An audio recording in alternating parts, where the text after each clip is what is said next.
What's up, guys? I'm Ryan Rich, and today I'm going to be talking to you about what it takes to become a voice actor.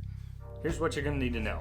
People can tolerate bad video, but what they cannot do is tolerate bad audio. If they're listening to the clip and not your acting, but the audio itself isn't good, they're going to click right off that by instinct. Here's what you need to do to get people to hear your voice. First, a treated space, which I'm not in right now. This is perhaps the most boring, important thing that's gonna be on this list. Like take this room we're recording in right now, for example.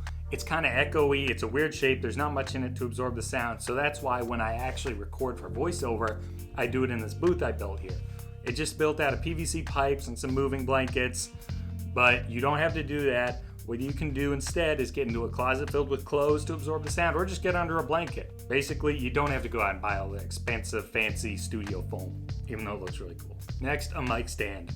This is just whatever holds up your mic. I use one, Amazon Basics. It's $17. You don't have to get fancy with it. You can also get one that clamps onto the desk if you're sitting down while you record, which I personally don't do, but that option's also there. Just whatever works. Next is a pop filter. If you don't know what this is, it's just a circle with some mesh in it that prevents plosives. What a plosive is when air, instead of just the sound waves, vibrates your microphone. So what that sounds like is hold your hand up to your mouth and go pop, pop, pop, pop. You feel that? A pop filter prevents that wind from going through, but still lets the sound. Because if that wind hits it, it's gonna make a really bad noise. You really do need one. Don't need a fancy one. Whatever's cheap and works. Or if you really want to DIY it, you can just use a coat hanger and some pantyhose. Next, an XLR microphone. Please get an XLR microphone. If you're even remotely serious about this or just doing it as a hobby, treat yourself. Do it. It's worth it. It's going to make a noticeable difference in the quality of your audio. It will be probably more expensive. Don't buy a Blue Yeti. I know, you will thank yourself when you hear your voice for the first time in your new XLR mic. A preamplifier. This is another expense that you're gonna see and go, oh shit, is a USB, is a Blue Yeti really that bad? I know, and yes it is, but trust me, please, you will thank yourself in the future. On the bright side, a preamp, like this is what I use here, this is a Scarlett Solo, you're never gonna have to upgrade. No matter how far you go with upgrading your mic or the rest of your setup, this is going to remain the same. What a preamp actually does is a few things. First, it allows you to plug your microphone into your computer and translate it into something on your computer to record. It gives power to the microphone. It also lets you adjust your gain and lets you do things like direct monitor, which is to have headphones on and be able to monitor your voice in real time so you can adjust your values instead of having to talk into it, pause, then go check and see if the values are all right, the gain's all right, and then go adjust it again and record again. Instead, you can just do it with the headphones on and hear yourself in real time. It's worth it. Plus, look how cool and professional that looks. Isn't that thing gorgeous? Not a sponsor. Then you got your DAW, or just a program used to record and edit your audio on your computer. I use Audacity. It's free. It's what I know. I've always used it. I know the other one's Reaper or Adobe one, but just use Audacity. It has a lot of benefits. Did I say it's free? Also, perhaps the biggest one, especially starting out, there's going to be 1 million YouTube videos and Google searches, questions for any question or problem you might run into with Audacity because it's been out there so long. It has so many people using it.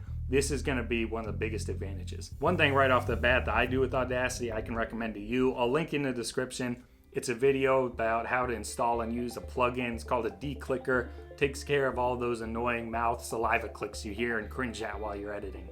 Now, perhaps one of the biggest things on this list, not in terms of price, but maybe how hard it is to come by sometimes, is inspiration. Starting out, what you need to worry about is just practicing. You got all this fancy new stuff. You got your microphone sticking in front of your face. You go, what do I say into it? What I would recommend is starting out with free things. Free in both unpaid, I know, but also it's not pay to play. Starting out voice acting or being in voice acting in general, there's 1 million of these websites pay to play. You need to pay $200 a year or whatever to be able to audition for these great, crazy paid gigs. Don't do that yet. Maybe don't do that ever, but especially not right now. Right now, what you need to worry about is just honing your craft, getting experience not just in voice acting, but in recording, in editing, in adjusting the gain on your microphone, in exporting and uploading it. And honestly, those are the things you probably might be the most nervous about. and you're not going to get paid until you get practiced anyway. Doing these free things will help your confidence in all of this, in the voice acting and the process of it. I recommend this website I started on a lot. It's called behindthevoiceactors.com/casting-call. I'll link that down below too. It has a whole bunch of projects, mostly fan projects. They are unpaid, but it'll have a description of the project, description of the character, and a few test lines you can read for your audition. Try it out. Try out things you may not do otherwise. It'll be lower stakes and lower stress because it's not paid work. That'll help you enjoy it more and just have fun. Just go for it. Don't limit yourself. You'll find you can do a lot more than you think you can do. Part of inspiration too is doing your own stuff.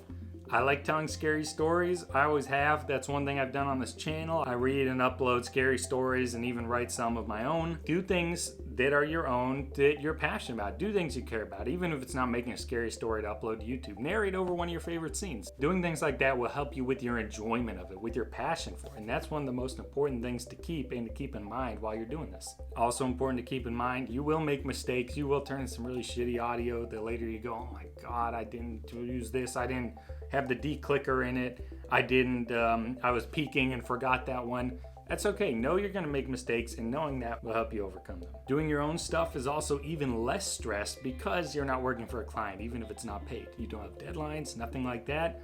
You're just doing your own thing, and you can put your all into every second of every clip. Now, just some general tips. One is to hydrate a couple hours before you record. 2 hours before you start recording, start drinking a bunch of water. You can drink water while you're recording, like I'm drinking water while I'm doing this right now, but it's not the same as recording while you're hydrated, with hydrated vocal cords, not wet. You will hear and feel the difference. One thing that helps me, especially because it's winter right now and it's pretty cold out and the air is pretty dry, is I use a humidifier. That helps me with my breathing, with my nose. Sometimes it gets kind of stuffy. That's one thing that might help you too. Next, a lot of people don't bother to take a full breath before you record. Taking a full breath before you record a line gives you the most range and most control over your delivery of that line. As opposed to starting or maybe doing a half breath, you have a much more limited set of options. Another one is move around while recording. If you're sitting here and your character's pleading for their life, please sir, I don't want to die, versus please sir, I don't want to die, I just want to go home and see my family, I love them. Or you can even conduct yourself through the line. I want to say this line in this very specific way. Like when you do that, it may look kind of silly, you may think you're silly, but you're probably recording where no one can see you. And it doesn't matter. You will hear the difference, and so will the other person listening to you recording. Another one is just give it your all. Don't say, oh, maybe for this part or for this character, I really could kill it if I had to. If someone was really making me or if it was really a big part. No, do that all the time. Commit. And this might be scary. It kind of goes into being vulnerable when you play a character, because this is acting, but that's something you're going to have to encounter. This may not apply to you, but this personally was one thing I had to get over, that playing a character and acting, voice acting, is going to make your real life self probably feel pretty vulnerable. Also, everyone cringes at the sound of their voice when they first hear it in recordings. You will get over it. It's part of the process. Another tip that helped me too is show your recordings and your work to people who support you, your family and your friends. This will help you gain confidence. Another is, and I may just be talking out of my ass, but don't start voice acting as you would, don't jump into it like you think you would a career. It's going to happen very differently from how you think it will or should happen. You have to be smart and you have to make moves. You can't sit there and just let it happen or wait for it to happen, but some of it you just have to kind of let pan out and see what doors open for you. Don't try and force it. Still be smart and still be doing things, be doing work, looking for work, but just know that some of it is a little out of your control. And then honestly, have fun. Man, if you're not having fun in that booth, being that character, even if you're stressed and all saying, oh my God, I gotta get this in. If you're not having fun being that character or just being passionate about it, it's gonna be evident. Doing this type of work, maybe compared to any other type of work, or maybe just arts in general, it is so very much important that you enjoy it.